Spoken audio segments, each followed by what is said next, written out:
From one of Australia's former leading homicide detectives, this is I Catch Killers with Gary Jubelin. I had led the investigation into the assassination of the Prime Minister, and we charged Hezbollah figures, and then I did the investigation into chemical weapons, and we wrote the report that blamed the Assad regime. So on those two counts, he would have been cranky with me, but I didn't see any sign of that. But it didn't stop him helping me, it didn't stop him meeting with me. Certainly nothing bad happened to me. I Catch Killers with Gary Jubelin. Today I spoke to Nick Kaldas.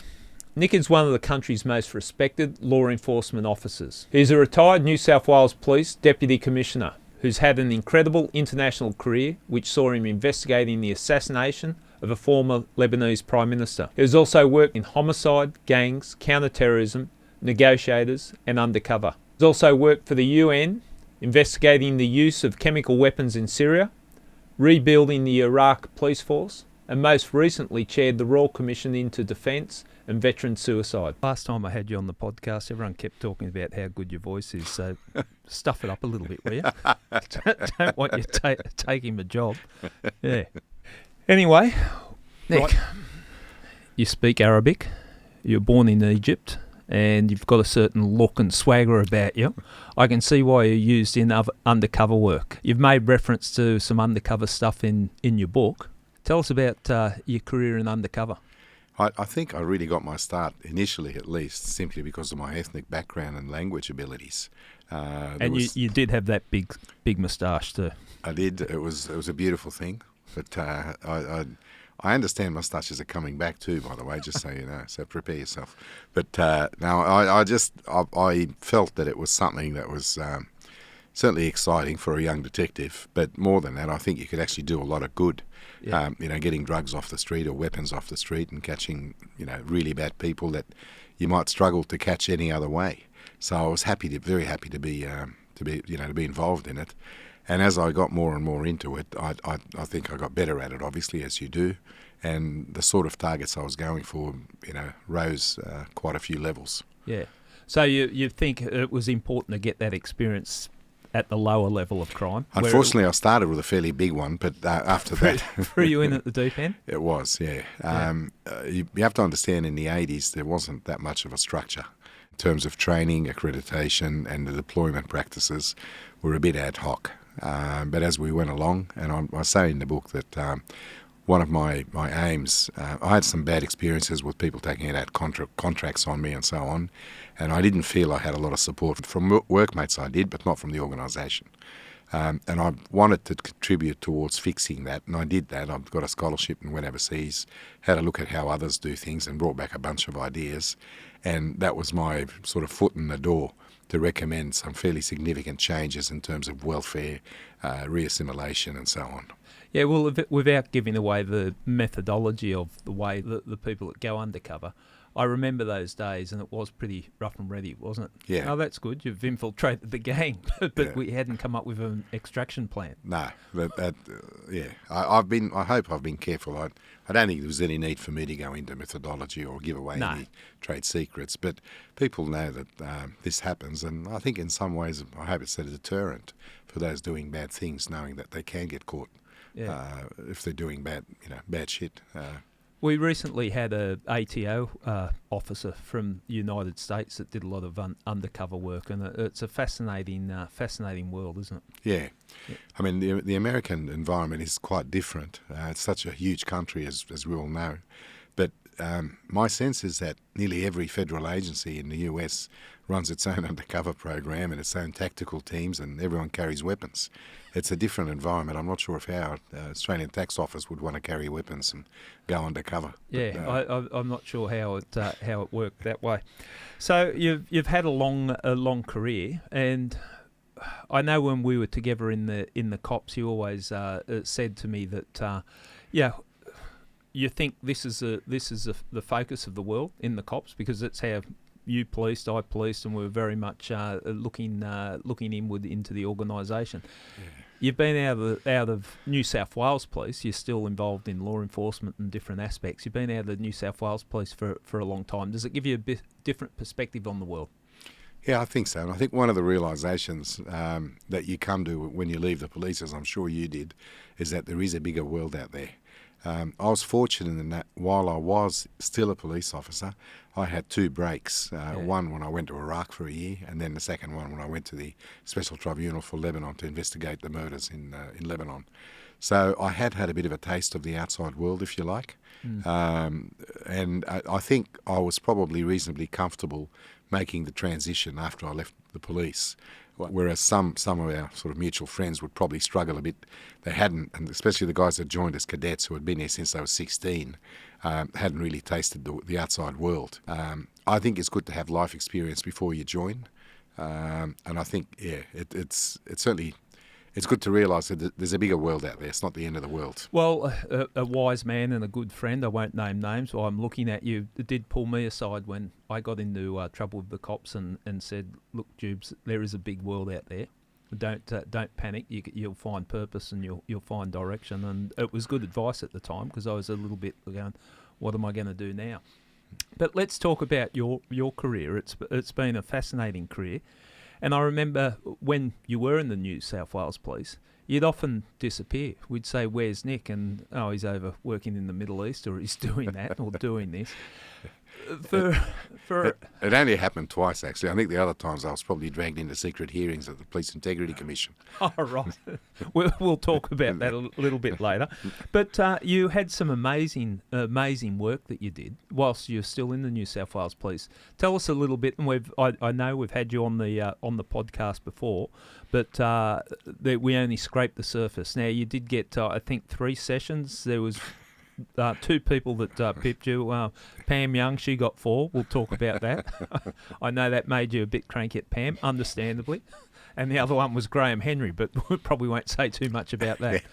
But just tell us a little bit, when you were in the New South Wales Police, some of the things that you were doing outside of the New South Wales Police. Yep, sure. And again, I mean, this is in the book, but I did have to be a little bit careful. You can't go into too much detail about some of the issues, but in 2004, I was requested by the federal government. There's a request through colleagues I knew in US law enforcement to join them in Iraq as part of the Coalition Provisional Authority, rebuilding the Iraqi National Police and other law enforcement agencies there. I am fluent in Arabic and I'm reasonably comfortable in the Middle East. Have been in a few conflict zones. I lived through the 6-Day War and a few other things. So I was happy to do it. I took a leave of absence and I was gone for about 10 months from New South Wales Police, seconded to the federal government and deployed under the auspices of AUSAID. I think we did some good things rebuilding the Iraqi police. Not going to tell you it was a total success, but there were a lot of good people there trying very hard. And then in 2009, again, I was selected by the United Nations to head up the investigations into the assassination of the former Prime Minister Hariri and a number of other murders that were related. So again, I took a leave of absence. By that stage, I was Deputy Commissioner, but I was fortunate the government and the organisation said they were happy for me to go. I was gone for about 15 months, I think, all up. And that went well, I thought. We indicted 5 people. 3, ultimately, 2 died and 3 were convicted in absentia, in their absence. But I think, as I've often said, it's still worth doing, even if you haven't physically arrested those people, because the assassinations actually stopped after 20-odd in 4 years. There have been a couple in more recent times, but certainly the trend has completely changed. Accountability and ending that cult of impunity, I thought, was quite historic, and I was very happy to be a part of that. And did the skill set that you took from your policing career, did that lend itself well into those environments? It's basically murder investigations. I know there was a lot of politics in the motive and so on, but one of the things I hope I did when I got there is I asked the team, in fact refocused the investigation to some extent, to focus on the basic building blocks of a murder investigation, the crime scene, the forensic and ballistic evidence, witnesses' statements, canvassing, forensic evidence generally, and so on, rather than racing towards a motive and a political angle. You had to do that later on, but it wasn't going to solve anything for us. It wasn't going to be what solves a murder. We had to prove it in a proper court with procedural fairness, and we did that. That's a voice of reason that's often needed in a homicide investigation, isn't it? And we were trained in the same lineage, homicide. Yeah. That it's all the white noise on the outside, and you can get lost in that, coming up with theories, but it comes down to gathering the evidence and just focusing and doing the basics, isn't it? Yeah, exactly. No, you're absolutely right. It's like a building block. If you don't get the basics right, nothing else will work later on. But as you know, Gary, there's a lot of would-be experts out there that haven't really done a lot of this stuff, who talk about it because they feel that they know the answers, and more often than not, they don't. It's a little bit more complex, isn't it? Yeah, for sure. When you've actually seen it. But I think it's interesting, and I fully understand what you're saying, that you go over there and just wind it back a little bit. Let's just focus on the important things, and you build it. That's the way. That's the way homicides are generally solved. Yeah. Building on the little pieces, putting it all together. Okay, the book, Behind the Badge. Yeah. Congratulations. Thank you. I've read it cover to cover, and I've got to say I like it. I enjoyed it. Thank you, mate. And I know we had discussions before you were writing it and looking at it. How did you find it personally, writing it? Torturous. I did You warn didn't tell me that. No, I need to say, you were actually one of the people who inspired me. You said to me, you can do this, you should do this. It's been probably 3 years, I think, with my writer, Roger Joyce, who did he's a great guy. And I don't know, we used to do about 2.5 hourly sessions, and we must have done close to 30 over the 3-year period. And I was chairing the Royal Commission at the time, so I could only have to do it sort of at nights and weekends and what have you. And Roger was great with fitting in with me with all of that. The bottom line is I find it now quite daunting that the book is out and everyone's going to read everything. And I'm worried I hope I've got everything right. I hope I didn't say anything that would offend people unnecessarily. But it's been quite an experience. Yeah. I don't know if I told you this, Gary, but apart from yourself and a couple of other friends who have written books who have said to me, you should do this for your family and your kids and your legacy, if you like, rather than for yourself. There's a fellow called Bob Baer, B-A-E-R, who's a former CIA agent who did write his life story and dedicated his first book. He's written many now, but he dedicated his first book to his kids. And he said, I hope this goes some way towards explaining where the hell I was. And I actually discussed it with him many years ago, and he said to me it's really about that legacy for your family and your kids as well as yourself. But I'm happy there's some sort of record now of where I've been and what I've done, and our journey from Egypt to Sydney and so on. But it is daunting. But okay, there's a couple of things to unpack there. But what you're saying too, and it makes me reflect even when you say it in this environment, that all the sacrifices you make working in the sharp end of policing, law enforcement, like you did, and where you're not at the family Christmas party, you're not here, or you're being called out, you're distracted, it does take a toll on the people around you. So a book is, I'd like to be able to sit down and read, okay, that's where my father was, or that's where my mate was. Yeah, I would hope also that my grandkids and great-grandkids might get to read it. Yeah. It's a bit of a legacy for us, I think, for the Egyptian community generally, the Arabic community and all that. That's the second part of it, is that many people in the various communities encourage me to do this because they feel it's sort of I won't say it's a good news story, but I hope it's somewhat inspirational. I hope I'm a little bit of a role model for some of the migrant communities. We got here in 1969 without much in our pocket. We had big dreams in our eyes, and we've done reasonably well. And if I can do it, one of the messages is anyone can do it. Yeah. You jump out of the pages in the book, which I think is always a good read. I know you well, and reading the book, it certainly is the Nick that I know. You don't pull any punches, but that's pretty much the way you've gone about your career. You knew where you stood, and that sort of comes out in the book. Yeah, I hope so. I didn't set out to offend or upset anyone, but I said what I thought. I think I do talk about the amount of scrutiny and that police today are under, and the fact that those who oversight them often, the oversight bodies generally, superjudicial bodies, have an enormous amount of power, and with that there should come an enormous amount of accountability, but that's not always the case. On the front page of the cover, a little mantra that I think sets it well. Do good work, live by your beliefs, and fear no one.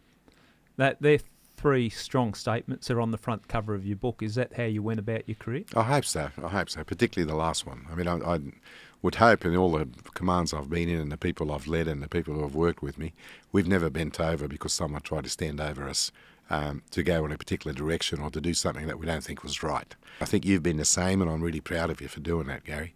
But I think if you lose that, all is lost. And we used to tell people, kids who are graduating from the police academy, nobody can take your integrity from you. You have to give it up. It's really your call, what you do and how you act. And then you're accountable for what you've done. Well, that's a good way and good advice. And I also hope with a book like this, it might inspire people. Like, look at the life that you've lived. Like, I'm sure in your wildest days when you walked into the academy, you didn't think you'd have the career that you've had. Absolutely not. I actually am not ambitious. I know I got the deputy commissioner, but I didn't sit and think, geez, I want to get promoted. And you and I know people who have.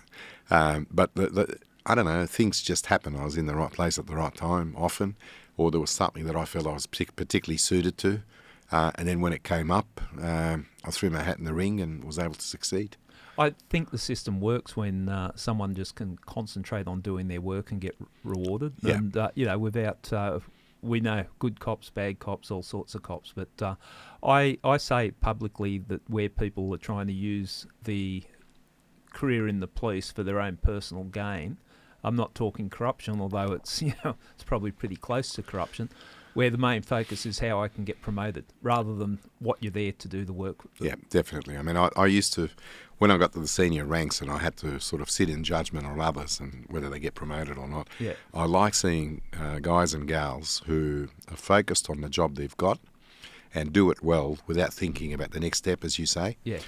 rather than those who get somewhere and they're already thinking about the next step and not focused on what they've got in front of them. You've got to make your mark everywhere you've been. 3 or 4 years I think is good. Yeah. Unless there's some extenuating circumstances, but 3 or 4 years in the one spot is good. You make your mark, do your best, and then you can look around. And leave a legacy for that, Absolutely, that thing. yeah. I used to laugh at people that would get promoted and go, oh, I'm not sure if I'm ready for this. Why did you apply then? Exactly. And yeah. I heard so many people say that, and I wanted to throttle them. Like, if you're feeling that way, any promotion I got in my career, I felt like I was ready. Yeah. I knew I was ready. I'd served my apprenticeship. I knew I was ready to take the step up. And I think it's a sad indictment on policing that you've got people that are blindly ambitious and get promoted above their ability. Yeah, I mean, you might recall in the late 90s, we had I think the promotion system had run off the rails a bit, and I'm a product of that system, but I took every step, sergeant, inspector, superintendent, and so on. But we were promoting people from senior constable to superintendent, or from superintendent to deputy commissioner, and it was a bit of a recipe for disaster. And it's not necessarily those people's faults. They were very ambitious, but the system allowed them to do it, and it hasn't worked. You've got to take every step. I know what you're talking about, and I was mortified, and it just set a bad example of and not criticising the individuals, as you said, they were playing by the rules. Yeah. But to go from senior constable to superintendent and jumping 4 or so ranks, 3 or 4 ranks, it just doesn't work. No. But anyway, I want to. Well, first of all, before I talk about an extract from the book, how do you think your upbringing shaped you in the way that you did policing? Now, can you tell the listeners a little bit about your upbringing, because it's unique in itself? Sure. I do go over it in the book. I hope I don't sort of put anyone to sleep. But I was born and brought up, I'm Coptic Orthodox Egyptian, Christian Arab, and we're from the south, far south, a place called Asyut.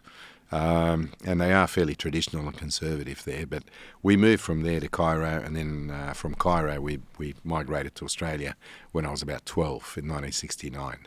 I think my upbringing has had a huge impact, obviously, on who I am and on what I've done, and I think it probably applies to most people. You're a product of your environment. Our family's fairly reasonably religious. We're Christians. My brother was a medical doctor, but he gave up medicine and went into the priesthood, the Coptic Orthodox Church, and he's still there. I guess the core values that I hope that I hold and adhere to, fairness to others. I used to tell superintendents, when people got promoted to superintendent, I used to try and see them before they got the paperwork, and I'd say, all I'll ask of you is that you treat others the way you'd like to be treated. So that really basic principle of fairness, how you treat people, how you'd like to be treated, and I'd say to them that if I saw that not happening, you'll hear from me. By and large, people were good with that.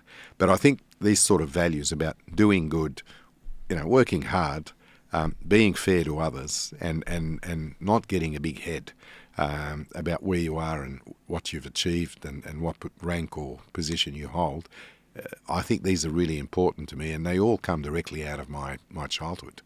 My father, as I mentioned in the book, was a weightlifter, and he had massive big arms and legs and what have you, and he was a little bit shorter than me, but he was certainly chunkier.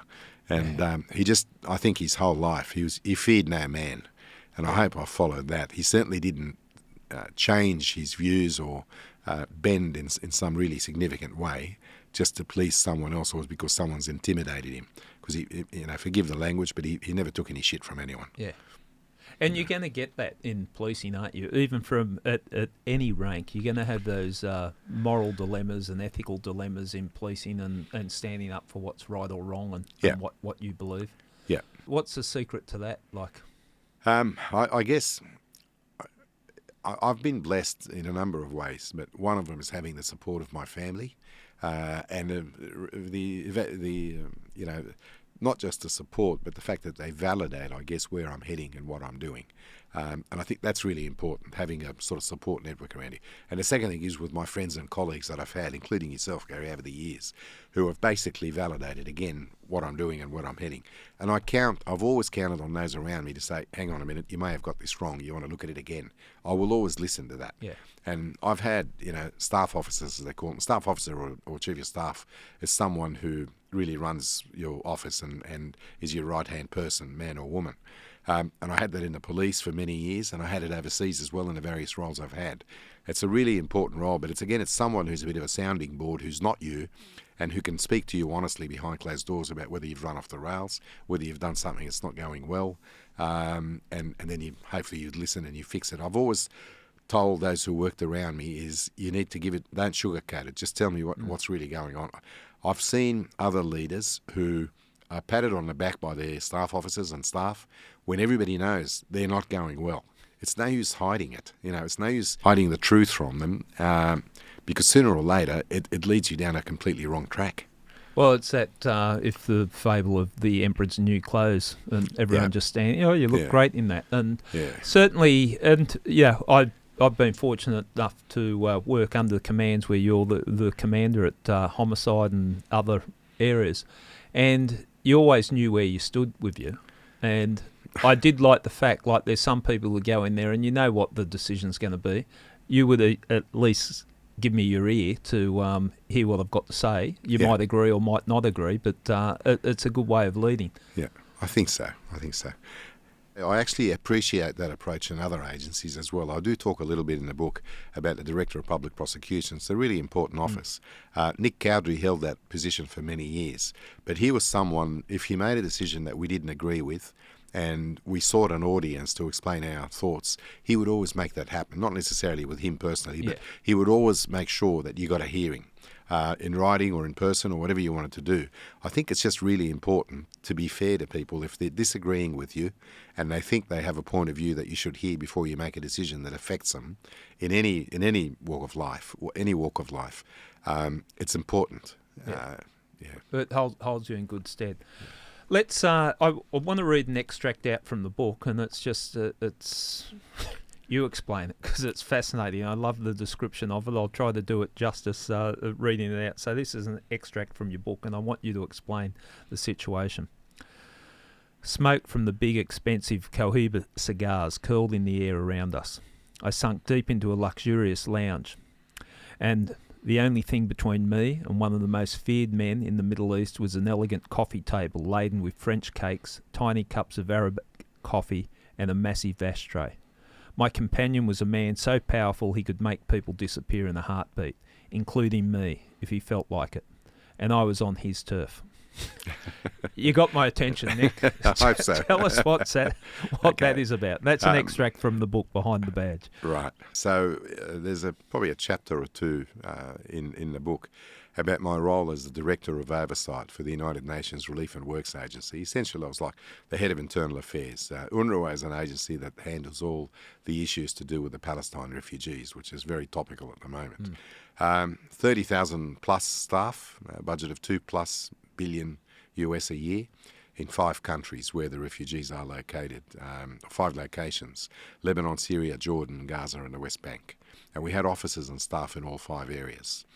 I had 4 departments. Sorry to ramble a bit, but I had 4 departments, and investigations being one of the main ones.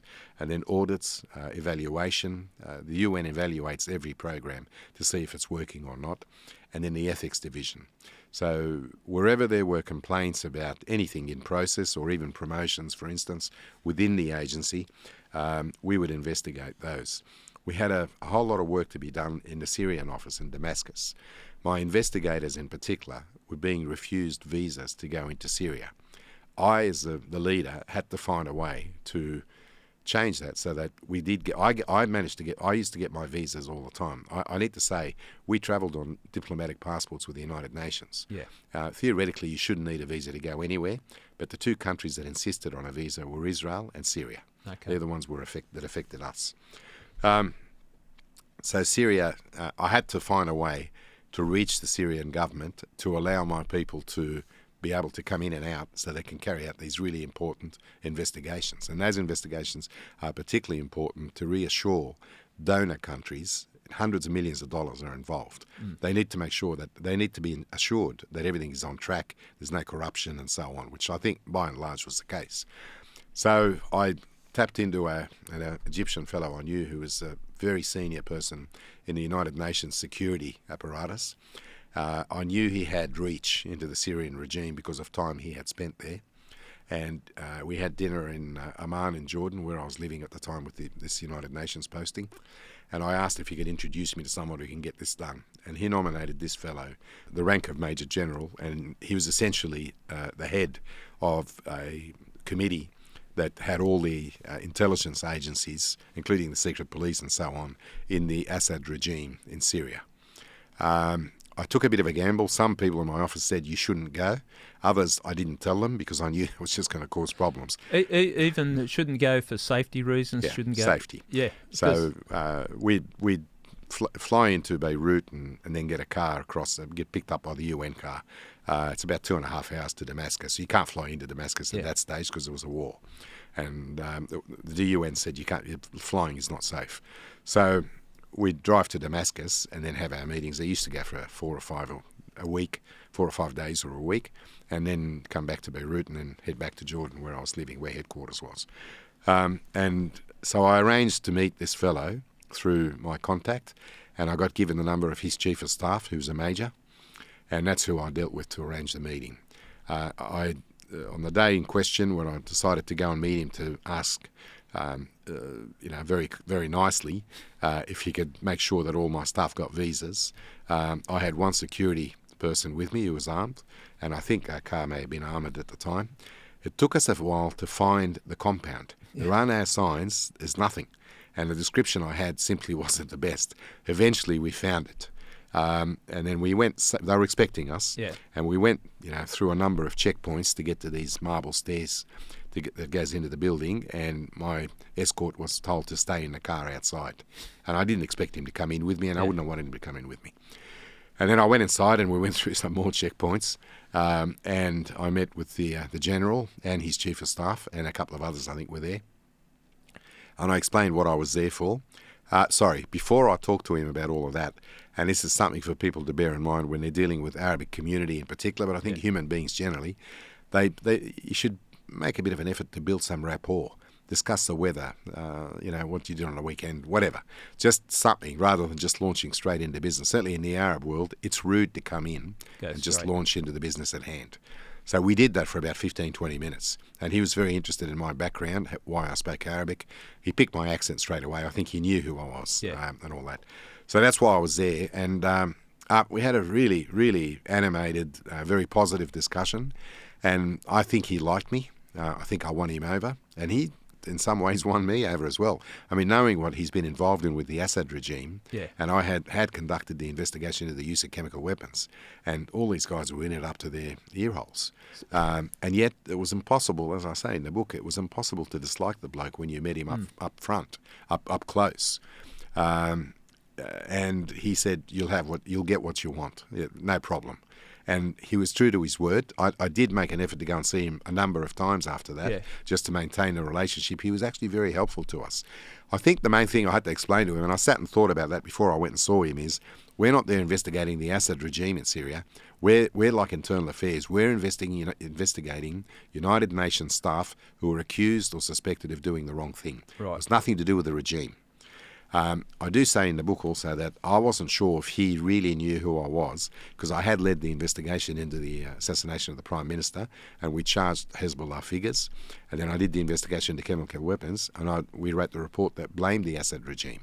So on those two counts, he would have been cranky with me, but I didn't see any sign of that. Yeah. And then the last time I went to see him to say, look, I'm heading back to Australia, and took someone with me to introduce him to maintain the contact.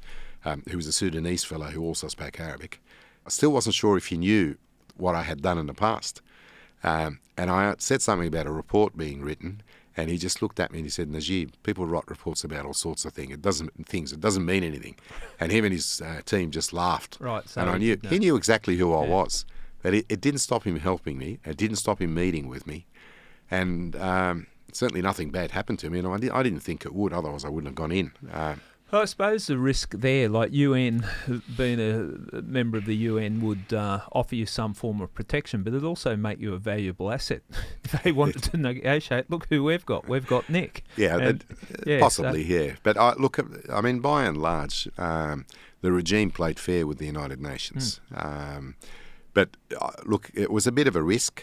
And after I did it, I declared it to those above me, and they weren't entirely comfortable with it, but we got the job done. We got the visas, and our staff we're going in and out with no problem at all, in and out of Syria. Oh, if you can do that, there's probably a couple of things I should declare to you when you were my boss I didn't declare at the time, but we got away with it. I'm going to need a list later too. Yeah, all right. I'll start in alphabetical order.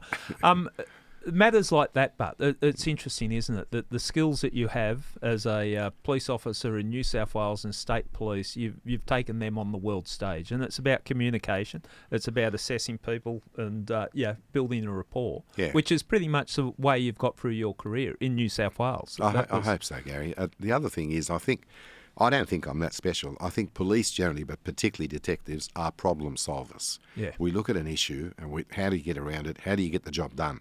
It's what cops do every day of the week. I simply applied that wherever I went, and I was very lucky. We got everywhere I've been, we've actually achieved the objectives. Yeah. So I'm happy about that. Okay, well, the book is a roller coaster of highs and lows and different things. Operation Mascot. Do you want to talk about it? Not particularly, but because I think it is important. I think it defines you as a person, and I'll let you tell the story. But the fact that you dug your heels in and kept fighting for not just yourself, for everyone, because you didn't think it was ethical and fair in what had occurred. It was supposed to be an investigation into corrupt police, and there was a fellow known as M5. His identity suppressed, and he, for some reason, turned, if you like, and offered or was forced to assist Internal Affairs and the Police Integrity Commission and the New South Wales Crime Commission for quite some time, perhaps a couple of years, of wiring up, wearing a bug, and going around the state, basically, trying to talk to allegedly corrupt police to entrap them, basically. I was the subject of that. It was one of my complaints at the time, was that the legislation allowing entrapment, agent provocateur, if you like, states that it can only be as a result of a specific complaint, and you can only test for that specific offence, and you can only do it once. I got about half a dozen visits from him. I know someone else that had got 15 visits from him. So there were no rules at that stage for Internal Affairs and Special Crime. When did that happen, and how long did it run for? I don't know exactly when it started, but it was certainly the late 90s and into the 2000s. So I understand it wrapped up about 2003, perhaps. And you Sure, have touched on in the book, so Yeah, I do, yeah. When we began discussions about the book with the publishers and the author and so on, I did make the point that I didn't want this issue that I'm about to tell you about to be what defines me. I hope it's not what defines me. I hope I'm a lot of other things as well. But it did play a part, obviously, in my life that took a couple of years out of my life probably. But so I was the target of Internal Affairs for quite some time, and the Police Integrity Commission in unison. I was probably a loud, annoying voice in the background. I did get to be on the executive of the police union, and wearing that hat, I can think of one particular press conference where I held a press conference and called them out for what they weren't following processes. After the Woodrow Commission, the oversight industry, if you like, was completely out of control. Yeah. They could do whatever they wanted and justify it by the fact that Wood had uncovered corruption, which he clearly did. There's no doubt about that. So then I became target one. Ironically, some of the people who I now know were investigating me, I had made formal complaints about. So they had massive conflicts of interest. Yeah. I also now know that I was the subject of 80 bugging warrants, which the Ombudsman at the time, Bruce Barber, declared in a parliamentary inquiry. So they established a parliamentary inquiry when the affidavits behind the warrants came to light, and it showed that most of us were not mentioned in the affidavits. So there was no information placed before the judge for him or her to sign the warrant to authorise us being bugged. It was completely inappropriate and illegal. Now, when that came to light, there were many renewed complaints from 114 of us, and so the Premier at the time, Barry O'Farrell, he can't give it to Internal Affairs, they're accused. Couldn't give it to the Police Integrity Commission, they're accused. Couldn't give it to the New South Wales Crime Commission, they're accused. They were all part of this bugging Operation Mascot, Florida. So they gave it to the Ombudsman's office. Somewhere along the line, they added a line in there that he should investigate who revealed the wrongdoing. Now, most of us had been declared whistleblowers under the Public Interest Disclosures legislation. I think it's Section 19 of the Public Interest Disclosures Act says that if your problem is not solved within 6 months, you're entitled to, it specifies in the Act, in the legislation, you are entitled to talk to journalists and politicians, which is what a lot of us did. Now, the body that's meant to protect whistleblowers in New South Wales is the Ombudsman's office. And yet, that's who grilled all of us about who revealed the wrongdoing. And to this day, I've not been asked one question about the bugging. All of us have been asked about is who revealed the wrongdoing. So we complained. The Office of Ombudsman does not have an inspector. So he answered to Parliament. So we went to Parliament, and they held 2 inquiries into what happened.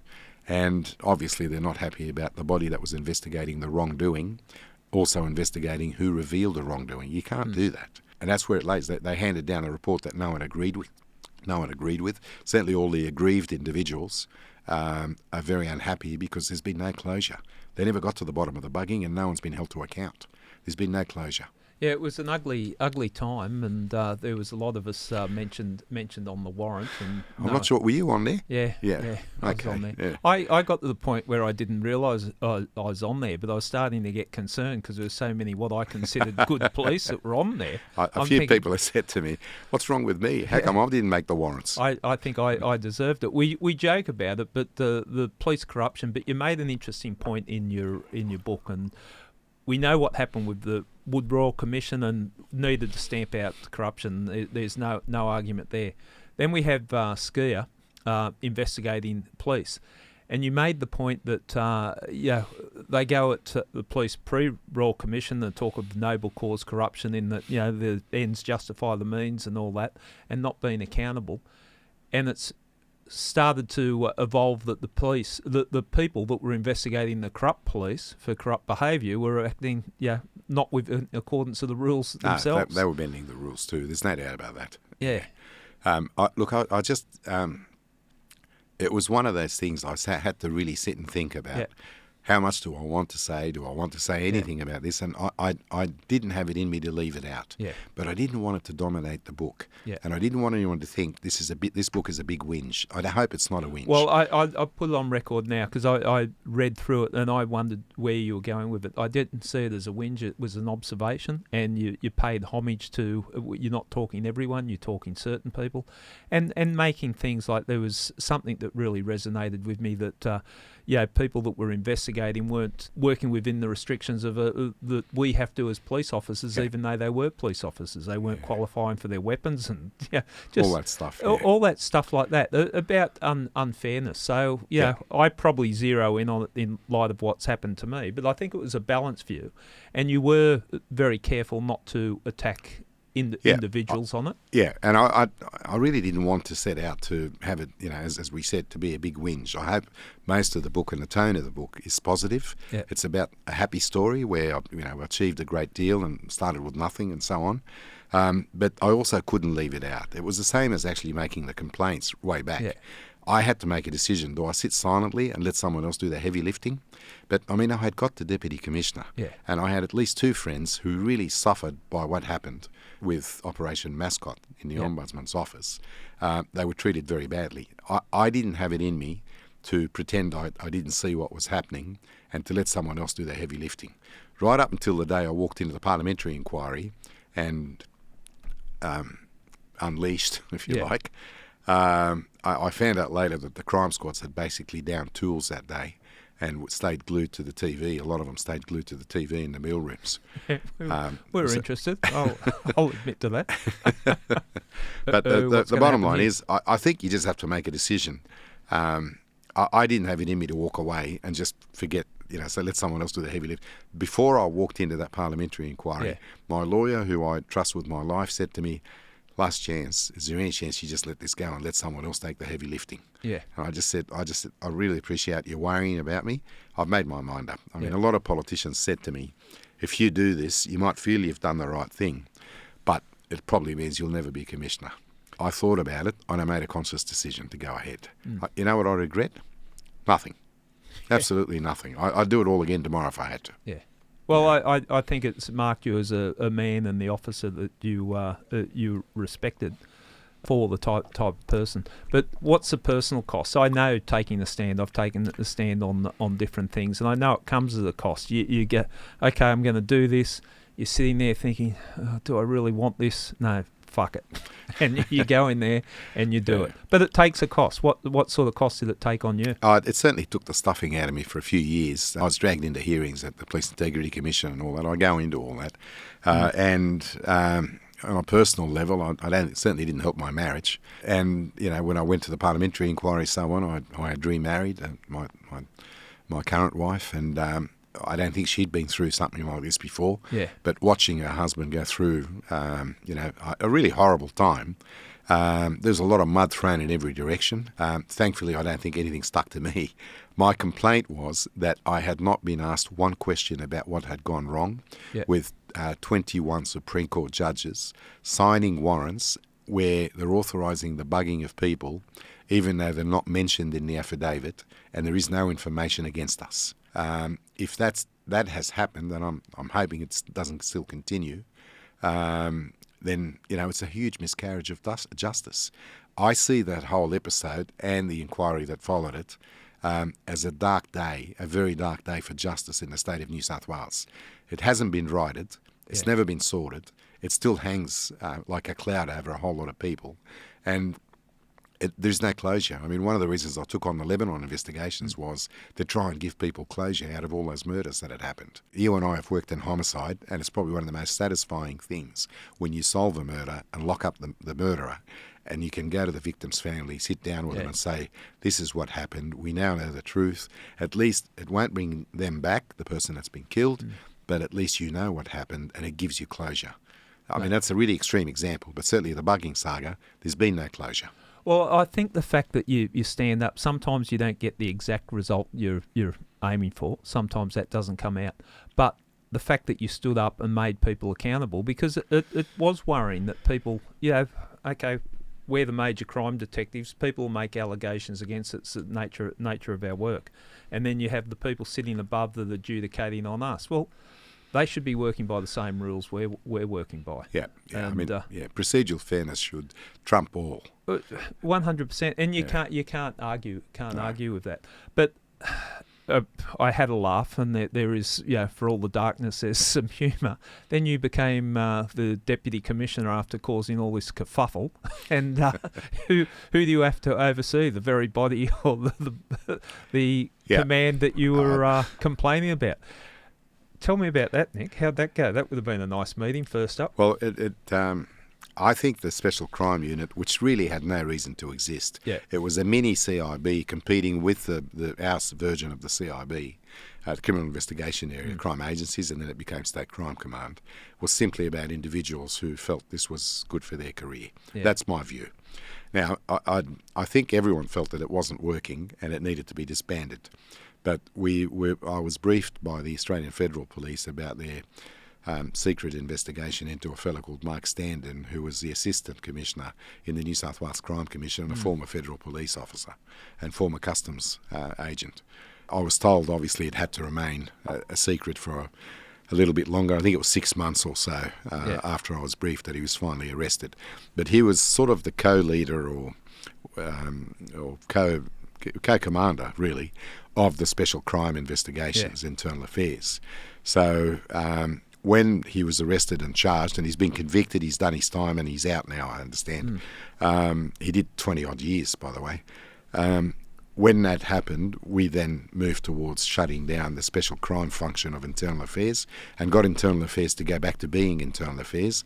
We changed the name to Professional Standards, which is a lot more than just Internal Affairs. Yeah. It's about doing things proactively and having processes in place, SOPs, standard operating procedures in place and so on, that help the cop on the street to give them an environment in which they can know what's right and what's wrong and have resources that help them make decisions and so on.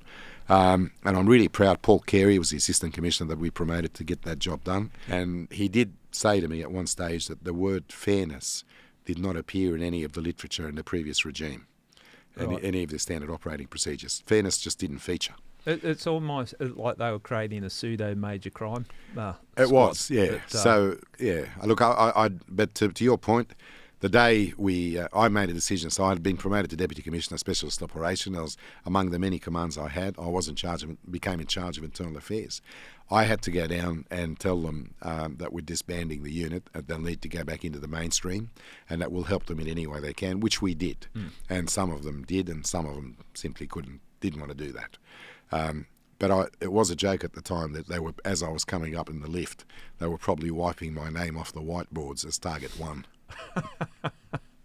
Well, what's it saying? You should be nice to people on the way up, or different things. That can I'd come back to haunt. I didn't particularly take any joy from it. There's some good people there who had simply been let down by the system, allowing them to sit in that place for 10 or 15 years. Yeah. And I meant what I said on the day. We did our best to try and have them reintegrate into normal policing. So they were in a secret area of Internal Affairs, working out of the New South Wales Crime Commission, relying on its resources and its secrecy provisions. They were removed from the reality of policing for a decade. And, look at Mark Stanton. What a blight on, the position he held and the stuff he was up to. Yeah, I mean, it does throw light on super judicial bodies, as I mentioned before, and it's in the book about them having extraordinary power, perhaps often without the extraordinary checks and balances that must go with it. Yeah. I mean, we've traded away the right to silence in many jurisdictions, and I'm not sure that's a good thing. One, just as you're telling the story, I'm thinking, and you do have a skill, and it comes across in the book, that you can be critical of people, but the way that you talk about people, you tend not to make it personal. It's more, okay, this is the factual, I'm not happy with this. And I think that served you well, because you've pulled me down a couple of times, but I've never taken offence. And I said, I still think it's funny, and I'm still embarrassed and annoyed at myself. I might have brought it up on the last podcast, but those that didn't hear it, when I forget which job it was on, but I had the cranky hat on. I'm speaking to my staff. I'm demanding staff. You weren't giving me enough staff. You're in the boss's chair in homicide. Jason Evers, Luke Rankin, the crew I'm working with, and they, well, go in and tell him. Go in and fucking tell him. I said, I will. I'm going in to tell him I'm going to demand we get more staff. We can't do this. And I walk into your office. They've whipped me up into a frenzy. I go in there. You go, "G'day, Jubes." I go, "Well, And then I start talking, and we spoke for about 15 minutes, and I walk back to the strike force, and they go, "How did it go? Did we get more staff?" I said, "No, it went good." "Well, did you get anything?" "No." And then I've said to them, "But I thanked Nick as I was walking out." I still to this day am embarrassed by that, Nick. I don't know how you did it. I'm an old negotiator. Yeah, well, don't negotiate with the negotiator. My wife often says to me, "Don't negotiate me. I know what you're doing." Yeah, one step ahead. But I'm telling you, I was going in there cranky at the time. Now, I'm going to ask you a tough question. You can't avoid this. It's one that needs to be asked, and I expect an honest answer for you before we wrap up part 1. You supervise myself, and you also supervise Pam Young. Can you tell me who you think's the best detective? Clearly, it's Pam. Jesus, Nick, you're a coward. You're a coward. I think you're both outstanding. I'm not saying it because you're my mate or she's my mate. Yeah. You both are. But we had, when I look back on it, Jews, I was the commander of the homicide squad for probably 4 years or so, and we had outstanding, talented detectives there, including you and Pam, they were good and times. Many others who have been doing it for a decade, 15 years, and so on. All the people. It's just. I always feel a sense of sadness when I see people move on from homicide, but I know you've got to do it, both for your career and otherwise. It is one of the most important jobs that you can have in policing. There is no more serious crime than murder, than a human being having their life taken. Yeah. And you need the best, hopefully, to deal with that sort of crime. And you were both outstanding. Thanks, Nick. She was better. Yeah. Damn it.